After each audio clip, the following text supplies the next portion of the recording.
for the Hungarian economy not to get oil and gas from Russia because we are supplied by pipelines. Pipeline is not an ideological or political issue, it's a physical reality because we don't have port, exactly as the President explained to you. So we will negotiate on that point. It's vital for us anyway. Mr. Orban, there are two pipelines, as I understand it. There's a pipeline from Ukraine and there's a pipeline from Croatia.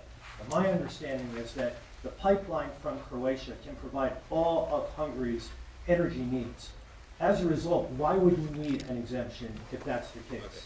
So when we discuss that issue, you should separate the gas and the oil. On the gas issue, which is very important for us, 90% of the Hungarian households based on heating system based on gas. So we have only one pipeline delivering gas to Hungary, which is the main pipeline, the Turkish one. What we got from Croatia is a very small volume supplementary gas pipeline. Okay, that's gas. Oil is another issue. So oil is coming from the Druzhba pipeline, which is the main supply, and that is a Croatian one, which is the secondary and supplementary pipeline. We would like to convince the Croatian government to enlarge it and make it possible to deliver more. Under these circumstances, it cannot be the main pipeline. It's just supplementary. But later on, with some big investments, it could serve better the interest of Hungary. Yes, please go ahead. Thank you. Many people see this meeting not just as an encounter between two countries, but as the symbol of the strengthening of a new conservative world alliance. Would you agree with that interpretation? And how do you see the future of Europe in the light of leaders like Viktor Orban stand up to Brussels bureaucracy and the globalist agenda? Are you from Hungary? Yes, I am. I figured. The fact is that he's a great leader, and he's respected all over, not necessarily liked by some of the leaders, but, you know, those leaders have proven to be wrong. If you look at his stance on immigration and other things, you know, if you look at Europe, they've made tremendous mistakes on immigration. It's really hurting them very badly. He has not made a mistake on immigration. So he's respected by everybody. He's liked by some. And I can tell you, I like and respect. I'm a double. I like and respect him. And that's the way Hungary is being led. They're being led properly. And that's why he's going to be very successful in his upcoming election. May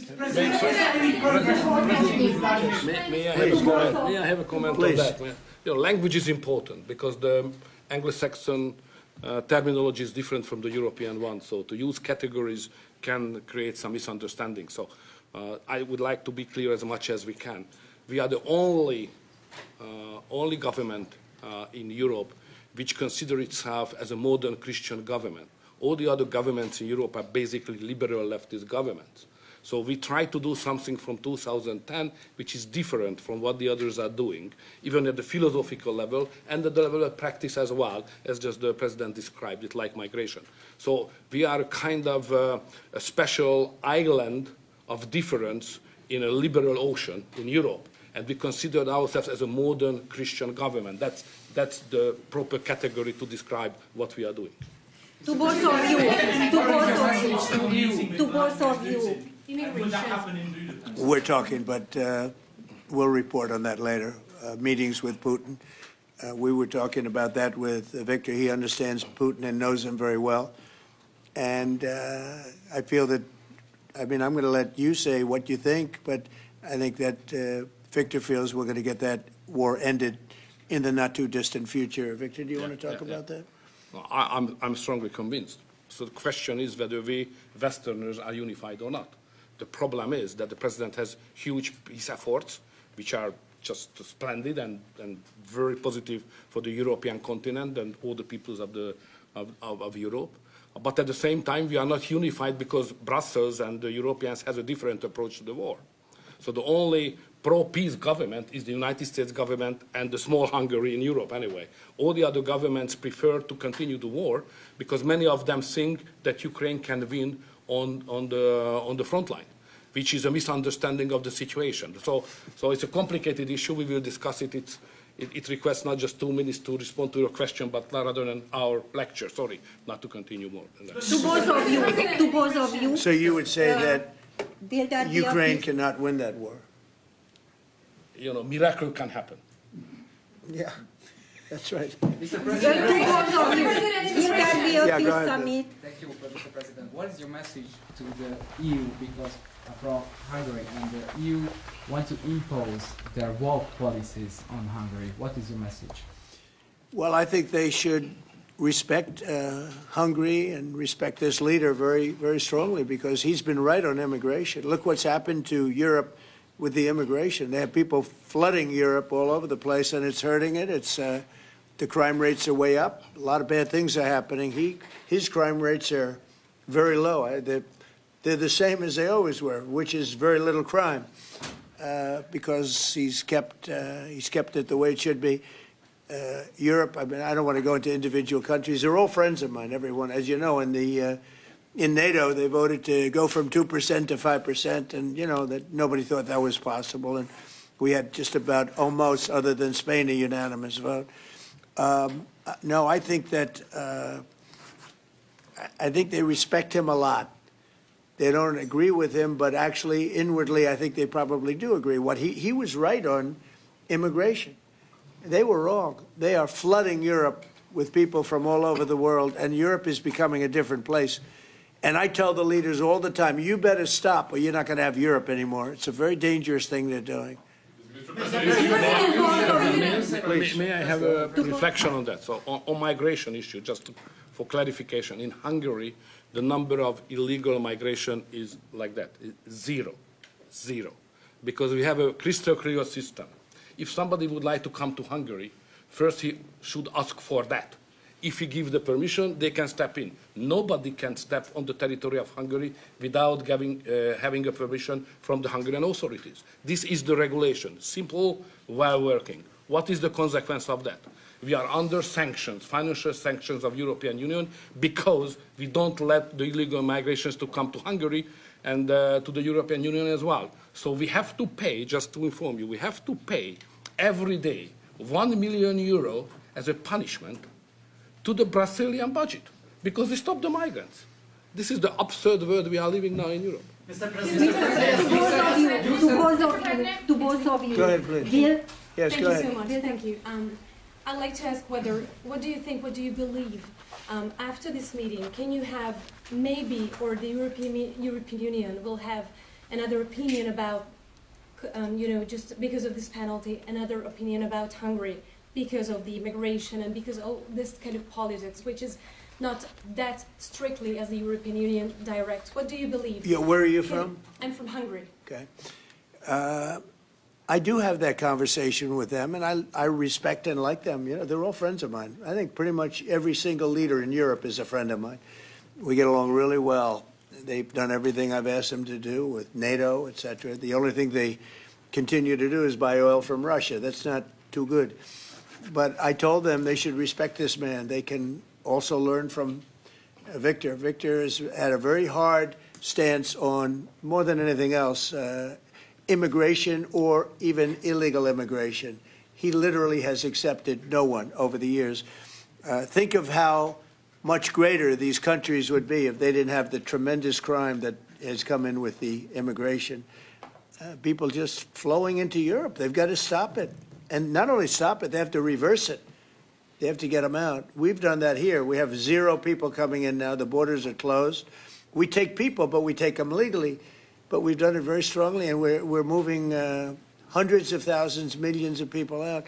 We had, of the 20 million people, 25 million, nobody knows even what the number is. They never knew. Biden had no idea. He had no idea. I don't believe he had any idea what was happening, because he wasn't about open borders. But we had open borders, and we had millions of people come in, and they were coming in from jails. They were coming in from mental institutions. They were coming in as drug dealers. We had 11,888 murderers. Half of them committed more than one murder. We're getting them all out. We're getting them out. He doesn't have that problem, but Europe does have that problem. Other parts of Europe have that problem. So, I tell them all the time, I stick up for Viktor Orban. Not a lot of people do, because in many cases they're jealous. They wish they did what he did. They would have no problems if they did what he did. And I have a bigger heart than anybody, but, you know, they've destroyed some of those countries. Some of those countries had no crime 10 years ago, and now they have quite a bit of crime. And I would say that I don't know anything about your crime levels, but I would imagine they're very Down, low. down. Huh? They're very Not down. too high, right? No, it's very down. One of the best in I Europe. had a feeling. Sorry, may I have one remark? Sure, please. No. Just a clarification as well. I'm not here to ask how President Trump to manage my conflicts or our conflicts with the European Union. This is our matter, so we will do it. What we need is a golden age, to open a golden age of the United States-Hungary relationship. That's the biggest hub we can get from United And States. maybe Europe too, you know, we can include Europe, but it's going to get more difficult. So inside the European Union, we will manage all of our affairs. To be the most possible humble guy, yeah? But I'm the longest serving Prime Minister of Europe. I survived all the Prime Ministers who attacked us. And I'm sure we will survive next years as well. So we will manage our conflicts successfully. Mr. President, one question for you, Mr. President, one question for the Prime Minister. Speaking of Europe, last month you said that you would not withdraw US troops from Europe, yet 2 weeks later the Pentagon announced, decided to withdraw significant number of troops from Romania. So have you changed your mind, or the Pentagon ignored your assurance? No, they don't ignore anything that I say. What they do is we make changes, we move, it's the same number, total number, but we move people around. I happen to like the Romanian people. I think they're great people. And Pete, you may want to suggest something right there, please.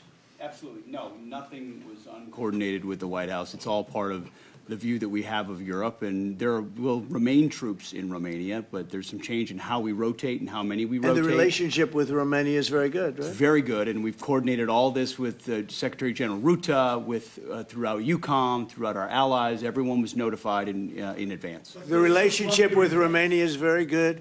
The relationship with Europe is very good. I disagree with what Europe is doing having to do with immigration, but I agree with them on many other subjects. We just signed the biggest trade deal ever made with Europe, $950 billion. We were able to do it because of tariffs. It was a deal that was good, very good, but we had a very unfair deal. We were treated very badly before I came into office, but we just signed. It's the single biggest trade deal ever signed. So we have a very good relationship with Europe. Yeah. What is the main dispute with the Russians which prevent the Budapest summit with Putin from taking place? The basic dispute is they just don't want to stop yet. And I think they will. I think it's taken a big toll on Russia, a big toll on both countries, obviously, but it's taken a big toll. They're losing 7,000 soldiers a week. That's a big toll. And between the two of them, divided, you know, with Russia losing more soldiers, actually. But they're both losing a lot of people. And that's the primary thing that, with me, it's not economic, it's not money. In fact, we don't spend any money. We send it to NATO. They pay us for our missiles and for our military and everything else. We don't. It's not a question of money. It was with Biden. He spent $350 billion. He got nothing for it. The war would have never happened. If I were president, the war would have never happened. I think you would agree with that. This war would never have happened if I were president. It's stupid that it happened. But it did happen. I inherited the war, and I think we're going to get it ended. Not too distant future. Yes, please. So no question that if that time the name of the United States president would have been Donald Trump, there would be no war between Ukraine and Russia. That's clear. But what we are speaking about here is more than that, because without the pressure coming from the United States government, I'm speaking 2022, the Europeans would not take that hard line what they have today on the war. Remember that big countries of Europe rejected to be involved more than just sending some, humanitarian issues. So the pressure coming from the United States to be more pro-war in Europe. So that's the fact of the history anyway. So we have to restore something which was ruined and created from here, and that's the reason why I understand absolutely the devotion of the president now to do everything to stop the war because that would be not that deep without the previous government pressure from here. So the reason why I'm here to be as much as helpful I can to contribute to the peace efforts of the president, because that was an enormous mistake what we have done, I mean, the Western world several years ago, and we have to stop it, and it's common responsibility. Biden actually pushed for that war to happen. Okay, if you can believe it. Nobody can believe it, but it's one of those things. And now look what happened. Look what's happened to Ukraine. It's a much smaller country. A lot of people are dead. You take a look at it's a whole different world over there. And Russia has not been helped very much by that war either. They lost a tremendous number of soldiers and people. And, you know, look, that war should have been a one-week war. I don't know why it's taken. This is 4 years. Should have been 1 week. Should have been over with, but it would have never started. Should have never started. And I would have solved the problem without giving up anything. Ukraine would have remained as is. So there were tremendous mistakes long before I got there. I inherited that mess, and we're getting it solved, along with the 8 wars that we've already ended. Mr. President, What is America's interest cultivating better relations with the EU leader or not? I think I can do both. I mean, there's no reason why I can't. I get along well with the European nations. We are still a member of the European Union, so it's easy. Yeah, and by the way, he's a member in good standing, I guess, although they penalize him every once in a while. But he's a member in good standing with the European Union, so he's a member. He's a part of it. But I get along great with him, and I get along very well with them. I agree with him on immigration much more than I agree with them, but I agree with, a lot of the things in Europe he also agrees with.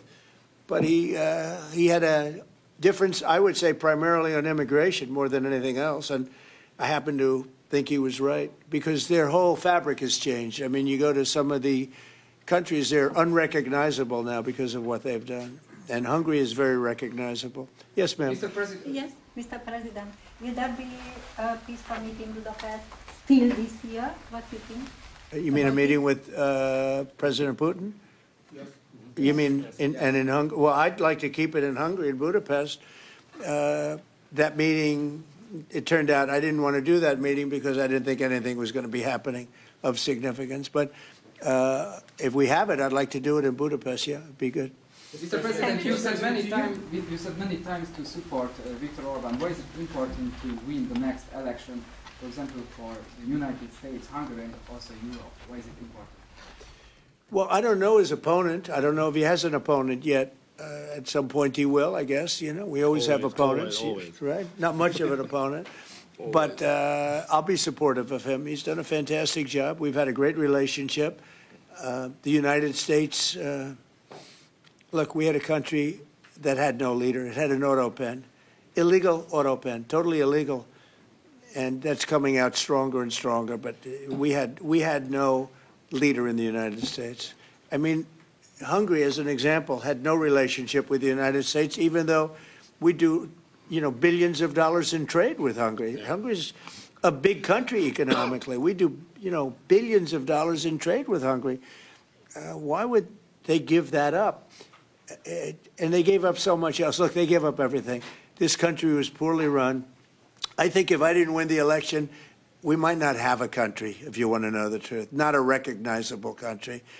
But our relationship was immediately good as soon as I won the election, because Viktor's one of the people that's highly respected, and we had a great relationship with Hungary. We do again.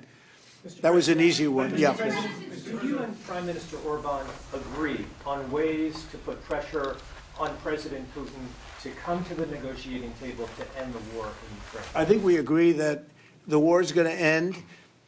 Sometimes people have to fight it out a little bit longer, but I think we agree that the war is going to end in the not-too-distant future. Do you want to talk about that, Viktor? I have some ideas, and I will present it to the President, how to stop it. Mr. Prime Minister. Mr. President, since you brought up the Walmart Thanksgiving meal, yeah, and it is cheaper, but it also contains less, as affordability... Well, I haven't heard that. You're telling me. Who are you with? Who are you with? I'm with NBC News, sir. Fake news. NBC. You're fake news. What a NBC's gone down the tubes along with most of the rest of them. If I ask, why do you think there's such a disconnect between the economy that you're describing day to day and the way many Americans say Well, they feel better about our country right now, other than the shutdown, obviously, which is caused by the Democrats, could be ended by the Democrats in 2 minutes. They feel much better. We have more jobs. We just set a record on jobs. You do know that? We have more investment in our country than any country in history. We're over $18 trillion as of this moment, and we're going to be maybe at 20 or 21 trillion by the time I finish up my first year. And there's been no country, China, no country in the world that's done anywhere even close to that number. Your friend Biden, as an example, in 4 years was less than $1 trillion. We'll be at 21 trillion in 1 year. So there's no country that was even close to that, and our country was a laughing stock all over the world. We have more jobs, we have more potential than any other country, and frankly, we're the hottest country right now. Victor said to me before, we're the hottest country anywhere in the world. Think of it. We'll have $21 trillion invested. We have auto plants pouring back in. We have AI pouring back in. We're leading China in AI by a lot. We're leading everybody in every category. There's no category that we're in second place. So I just heard this yesterday that Walmart said that the Thanksgiving was 25% more expensive under Biden. That's a big, to me, that's a big number, because Walmart's respected. I mean, Walmart is Walmart, and, you know, they're giving you prices. So that would mean that the whole series of pricing and costs, you know, the groceries and everything else, it was a con job. It was a con job. Affordability, they call it, was a con job by the Democrats. The Democrats are good at a few things: cheating on elections and conning people with facts that aren't true. It was 25%. Walmart just announced it 2 days ago. 25% cheaper this year, will be cheaper to have Thanksgiving than it was a year ago under Sleepy Joe Biden. You say that affordability is a con job, as you put it. Say it. You said affordability was a con job, and you didn't want to, you said last night you didn't want to talk about affordability. I talked about it. When did I not want to talk about it? I talk about it all the time. We are much better than Biden and all of them. Now, just so you understand, do you remember that the Biden administration had the highest inflation in 48 years, but most people say ever recorded? Do you remember that? Right? Do you remember it? Did they have the highest inflation in 48 years? Did they? Just answer me the question. You know the answer. The answer is yes. They had the worst inflation in 48 years. We have almost no inflation. We're down now to 2%, and we'll be at maybe 1%. You want to always stay above 1%, actually. You want a little tiny bit of inflation. We're at a perfect number. They were at the highest level in recorded history, okay?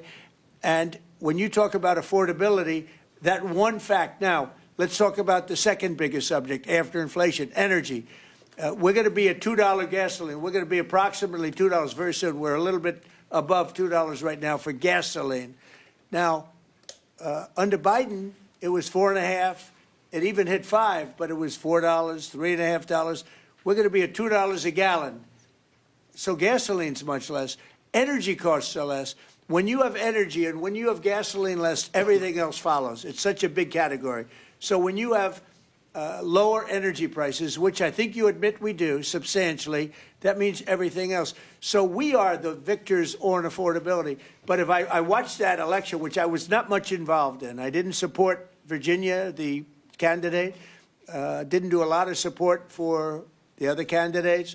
They asked me about Cuomo, and I said, well, it's a question, do you want a thug or do you want a communist? I mean, that was my response. So I wasn't involved in that stuff too much. But I will say this, if you look at affordability, which they campaigned on, they lied because they talked about, oh, prices are up. No, prices are down under the Trump administration, and they're down substantially. Energy prices are down by 30, 35, 40%. Gasoline is way down. And the other big thing is inflation is way down. The biggest thing is inflation. The second biggest thing is energy. Energy is way down, and what's also down? Gasoline. Also, the biggest thing is inflation, and it's way down. We took over a mess, the highest inflation in recorded history. Some people would say 48 years. I'll take either one of them. but I believe it's the highest inflation in recorded history. That alone makes it impossible for them to have done a good job affordability-wise. So one other thing, when I came into office, Victor, 2 days into office, they were screaming at me about the cost of eggs. I was there for 2 days. Eggs had quadrupled. And I said, listen, I just got here. Let me check it out. And they were right. Eggs had gone up by 3-4 times. Within a period of a few months, we had eggs down to a normal cost. We did a great job on groceries and affordability. The only problem is the fake news. You people don't want to report it. And in fact, I'd like to ask Caroline. Where's Caroline? I'd like to ask Caroline a question. Where is she? Did she? Uh-oh. She deserted us. She deserted me. Our great Caroline superstar deserted me. Anyway, she's right outside. She was going to talk about, because the fake news yesterday, they talked about that. They said, oh, I don't want to talk about affordability. The reason I don't want to talk about affordability is because everybody knows that it's far less expensive under Trump than it was under Sleepy Joe Biden. And the prices are way down. Caroline? Yes, sir. Could you discuss that question that was asked, and how it was asked in such a fake, disgusting manner by the fake news? Yeah, and I just saw it asked again here, and it's very unfortunate that the reporters in this room refuse to address, sir, what you just said, which is that you inherited the worst inflation crisis in modern American history, and you are fixing it in 10 short months. And your entire administration has been tasked with this effort, from Treasury Department to Agriculture Department to the National Economic Council right here at the White House. They are slashing regulation. He signed the largest middle-class tax cut in 6 months. In 6 months, in record time, putting more money back into the American people's pockets. So affordability is what the American people elected this president to do, and he is doing it, and you guys refuse to cover it, and you refuse to cover that the previous administration created the worst unaffordability crisis in American history. And I've been watching the TV all day saying that he doesn't want to talk about affordability. That's what he's working on every day, and that's what this administration is doing. Right now. But you know why they refuse to cover it? Can I get Because her they're for fake someone? news. That's why. Go ahead. Can I get her someone? Sure. Caroline, the Prime Minister would like you to work for him in Hungary. Please consider. Please consider. You know what? That's a very good decision you just made.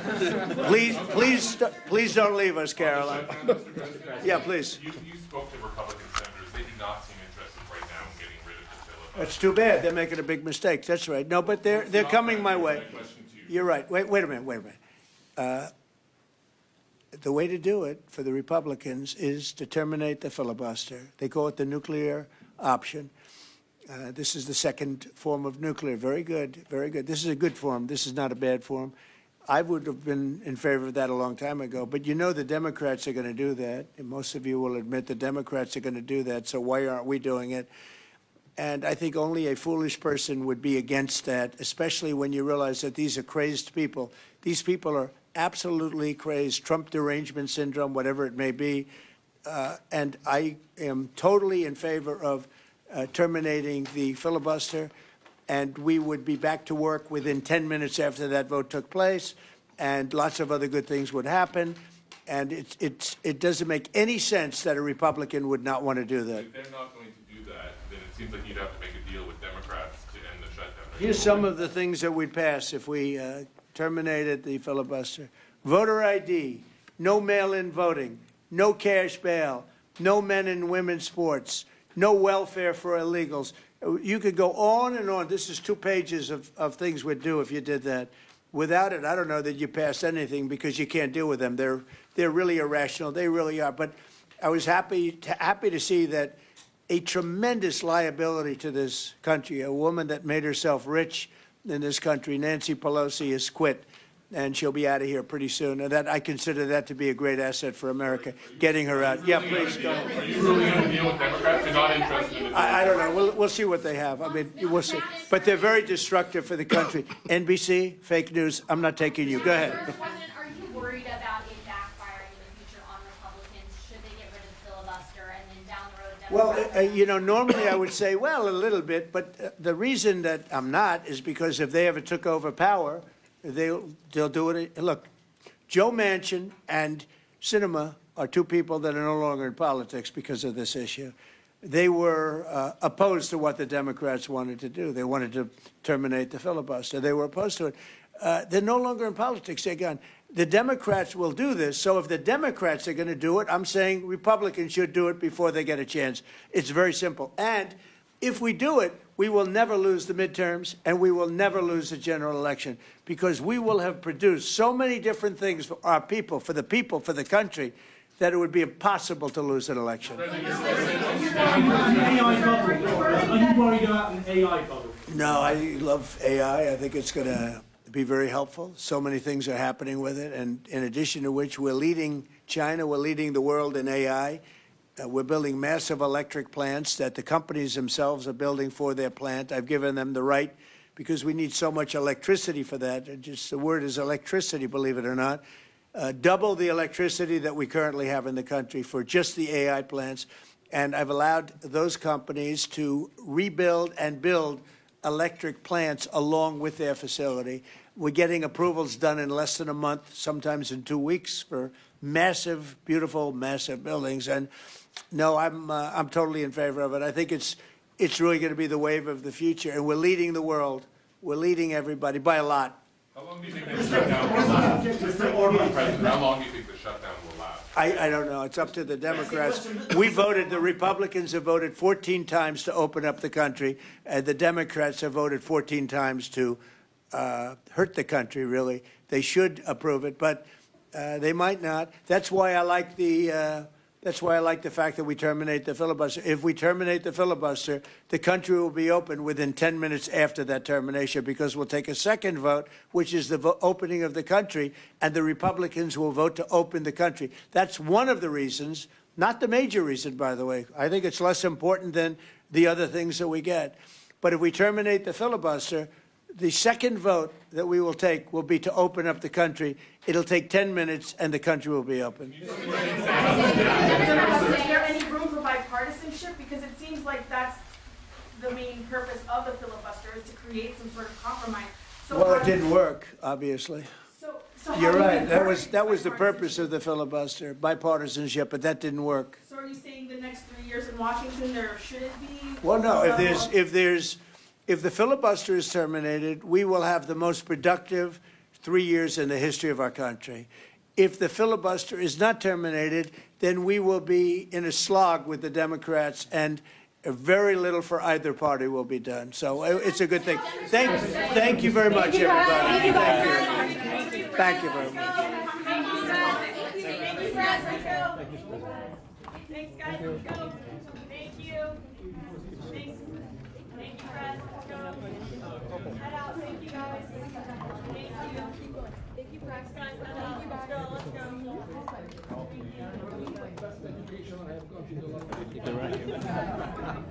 When you can say that now, that's golden. We should introduce that format at home. Introduce this format at home. Yeah, but our ministers are not able to behave so disciplined. But here's until 2 weeks ago, when a foreign leader came, he sat right where Peter is. And the press was just like this.